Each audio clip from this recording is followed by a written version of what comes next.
Sa bawat taon, dumarating ang isang yugto na kumakapit sa imahinasyon ng marami. Isang buwan na tila mas malamig ang gabi at mas mabigat ang hangin. Ito ang tinatawag na Ghost Month. Isang tradisyong nakaugat sa kulturang Tsino na unti-unting nakasanayan din sa Pilipinas at iba pang bansa sa Asya. Marami ang naniniwala na ang mga kaluluwa ng mga yumao ay muling naglalakbay sa mundo upang humanap ng pagkain, paggalang o hustisya. Ngunit ang Ghost Month ay hindi lamang kwento ng takot. Ito rin ay simbolo ng paggunita, paggalang at pagiging maingat. Ngunit bakit nga ba ito ipinagdiriwang?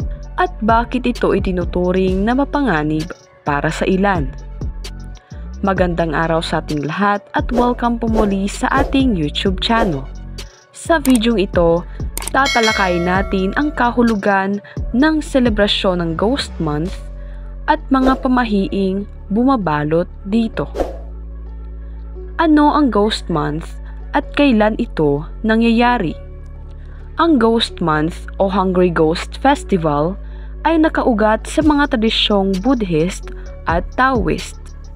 Sa ikapitong buwan ng lunar calendar, karaniwang nasa kalagitnaan ng Agosto hanggang unang bahagi ng Setyembre, pinaniniwalaang bumubukas ang gate of the underworld at malayang nakakalabas ang mga kaluluwa sa mundo ng mga buhay. Ito ang dahilan kung bakit maraming pamilya ang nag-aalay ng pagkain, nagsusunog ng pera na papel, at nagsisindi ng insenso. Lahat ng ito ay para sa kapayapaan ng kaluluwa at para makaiwas sa kapahamakan. Bakit nga ba mayroong Ghost Month? Sa paniniwala ng mga matatanda, ang Ghost Month ay paraan upang bigyang galang ang mga kaluluwa na maaaring hindi matahimik. Kung pababayaan sila, naniniwala silang maaaring magdala ng kamalasan, sakit, aksidente o pagkatalo sa negosyo. Kaya't sa panahong ito, mas pinipili ng karamihan na maging maingat at magpakumbaba. Swerte nga ba umalas ang Ghost Month? Para sa ilan, ito'y buwan ng malas kung hindi susundin ang mga kaugalian.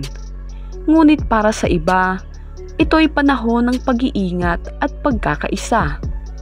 Ang malas ay naiiwasan kung gagalangin ang mga kaluluwa at susundin ang mga pamahiin na itinuturing na proteksyon laban sa kapahamakan.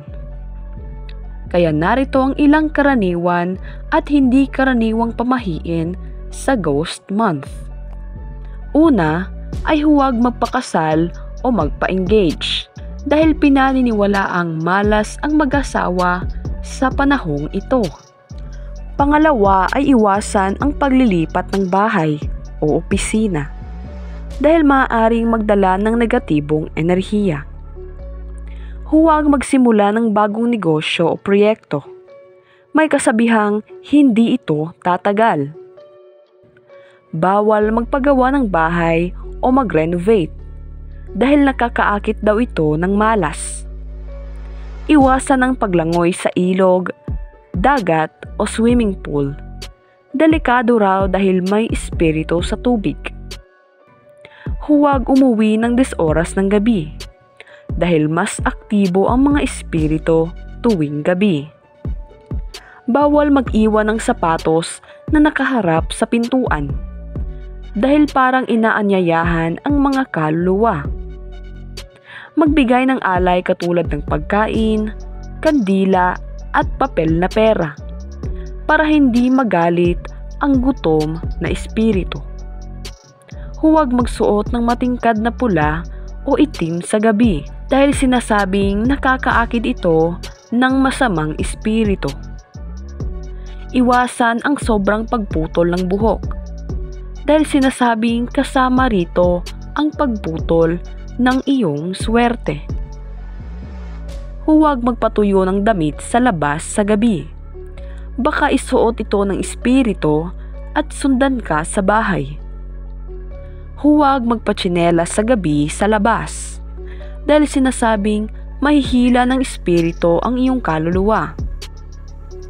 Iwasan ang pag-iwan ng upuang walang laman sa gitna ng mesa, dahil maaaring maupuan ito ng espiritu. Bawal magpabunot ng ngipin.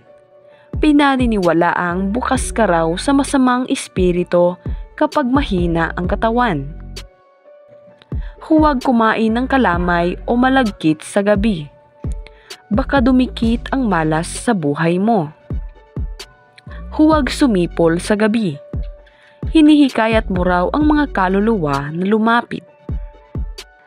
Bawal ang pagkuha ng litrato sa gabi sa mga liblib na lugar. Baka mayroong sumama sa larawan.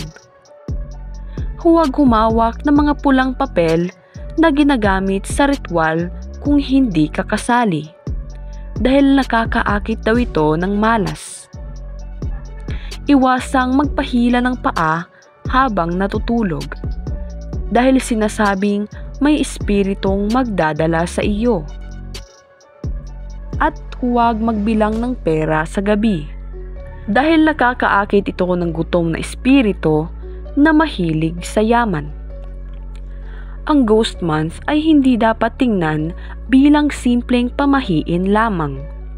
Isa itong kultura ng paggalang, pagkilala sa mga nauna sa atin, at pagpapaalala na may mga bagay na hindi natin lubos na nauunawaan. Sa panahong ito, mainam na maging maingat. Huwag maging padalos-dalos sa mahalagang desisyon, at higit sa lahat, manatiling positibo at mapagkumbaba. Paalala, ang mga pamahiin at tradisyon ay bahagi lamang ng ating kultura. Hindi ito dapat maging sanhi ng takot o labis na pagkabalisa. Mas mahalaga pa rin ang pananalig sa Diyos, praktikal na pag-iingat, at pagrespeto sa paniniwala ng iba. Maraming salamat po sa inyong panonood at sana po meron tayong natutunan sa video ito. Good luck and God bless po sa ating lahat.